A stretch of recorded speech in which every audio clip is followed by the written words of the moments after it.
This is what we've got going on here. Oh yeah, look at that. Bubbly, bubbly, bubbly. Smells so good. This has put a little bit of cumin in it. It's got chopped parsley, coriander. Assalamu alaikum, bonjour, and greetings to all you fantastic runaways locked up on this beautiful Sunday. Man, it's a beautiful Sunday where I am anyways. I don't know where you are. And to also those of the viewers here who celebrate, you observe Easter, happy Easter to you.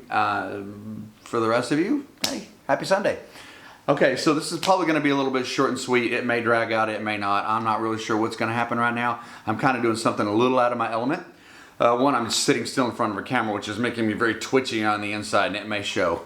What I want to do today is I want to give you a little bit of a backstory. I want to give you where this whole thing started, why it started, where I am now mentally and emotionally, and where I want to take this channel and my life and career, and all the things that had to happen to get me to where I am now. That in itself is a story, but here's a little topper. I am also working on a tagine. It's nothing fancy, don't get excited. It's just a meatball tagine. It's very simple. Mohammed from Moroccan Food Tours reached out to me and said, hey, here's a very simple one. You want to put this up on your channel, you want to do this, go for it, man. This is going to be easy. And he gave me a link to his video, which I have provided in the description down below. So if you want to learn how to make a tagine, a simple meatball tagine, in his video he actually has two of them going on at the same time. I think the whole video is like 6.5 minutes long, right? And he does a fantastic job. He does way better than I do. I did all the prep work beforehand, but I did follow the recipe to the T, down to the letter. Oh, something else that I want to do is explain phrases when I say things like that, to the T, down to the letter. Basically, how that translates is it's an exact copy. I did it exactly the way it was intended to be done, or I did it exactly like the original. I followed everything right down to the letter. So that means it's an exact copy. That's for some of the people who may not understand what that means. I forget that there are a lot of people watching that don't understand a lot of the common English phrases. So if I come across something like that in my talking and I catch it, I will explain it right then. If not, let me know. What I'm gonna do now is I've already got all the prep work done. Like I said, I've got the sauce in the tagine. I've got the meat already seasoned, but what I need to do right now is I need to get over there and get the meatballs put up in the little meatballs and get them thrown in the sauce. Okay, so I'll see you with the other camera, and yeah, let's go.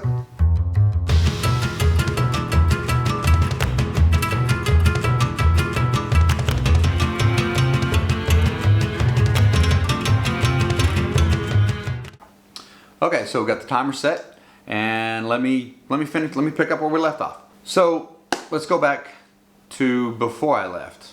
I was working for an IT company. I was working in an IT position for a community college, for a smaller college back in Texas in the United States. And it was a good job. It was a secure job, stable income, very, very stable employment. And it was a good company. It is a good company, still is. I worked with good people. It just wasn't fitting my life anymore. I was coming to the point where my desire to be a travel writer and a travel photographer had gotten so strong that I was ready to make a huge, huge commitment. And that was to quit my job, to give away all my household goods, donate my clothes, sell my truck, and distance myself from some very, very special people in my life, physically. Thankfully, those people are still in my life and very supportive, and I love getting to talk to them a few times a week. It literally makes my day. So anyways, with all that moving forward, let's come up to January. I decided, hey, you know what? Some friends of mine offered up a place, very affordable rent down in Argentina, and said you should travel the country and do it that way. And I'm like, okay, great.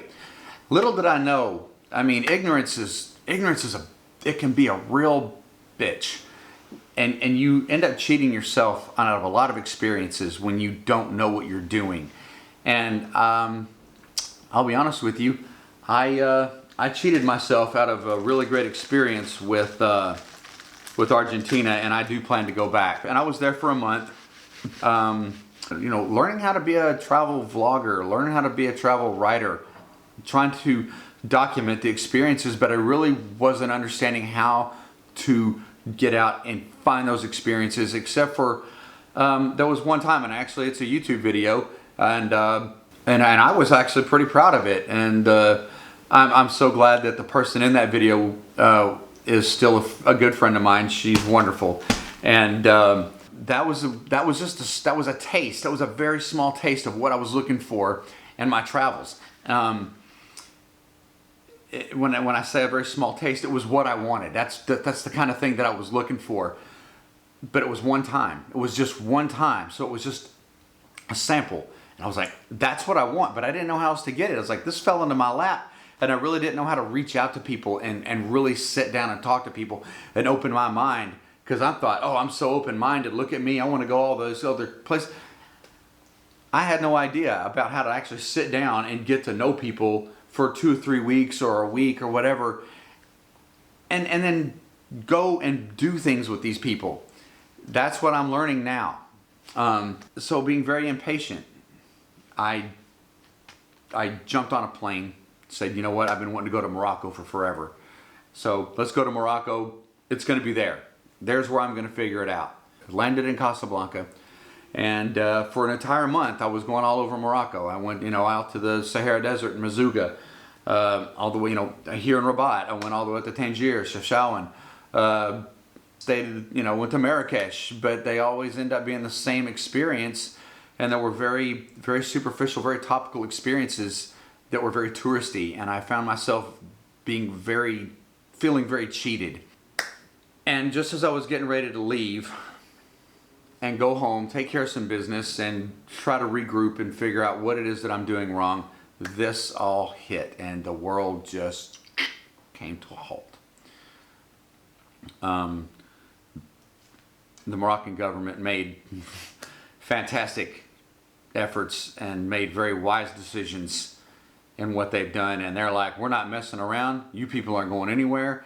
You've got this time to get out, and that's it. And that's what happened, and I had 2 flights cancel on me trying to get out of here, and now I'm here, and I'm glad I'm here.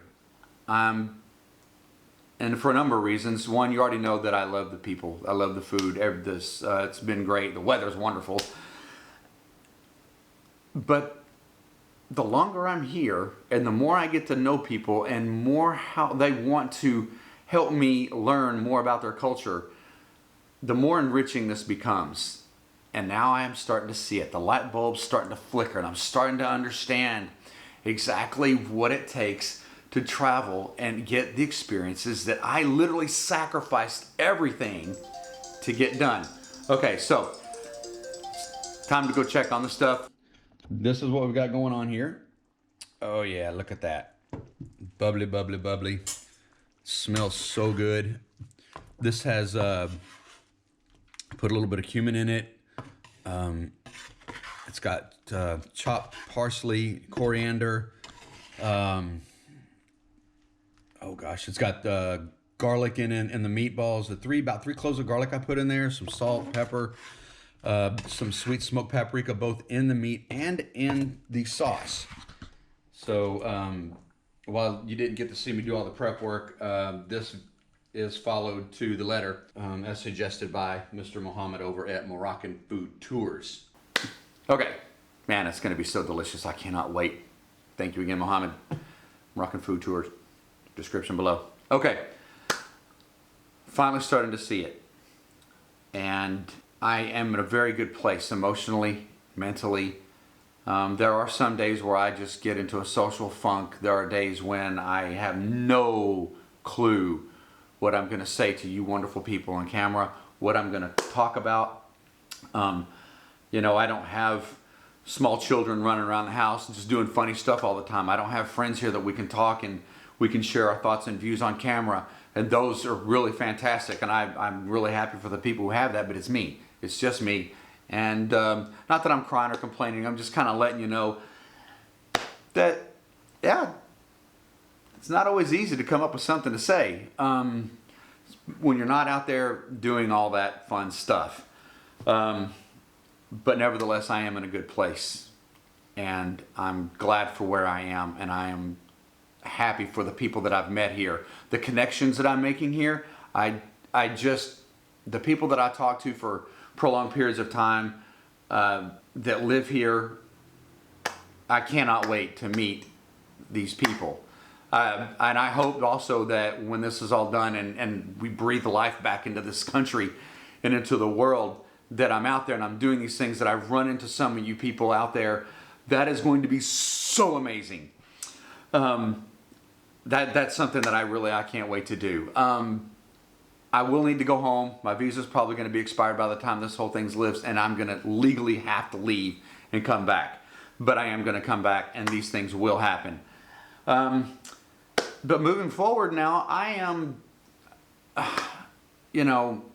photography is something that I absolutely, and more of a landscape photography is something that I absolutely love. I love the whole process. I love getting up before dawn, getting out someplace, setting up, watching the sunrise, having my camera set up, catching these scenes with different lighting as the light changes and the sun comes up and moves, and it's just a very peaceful time. And I love creating the images. It's something that I feel complete when that's what I'm doing.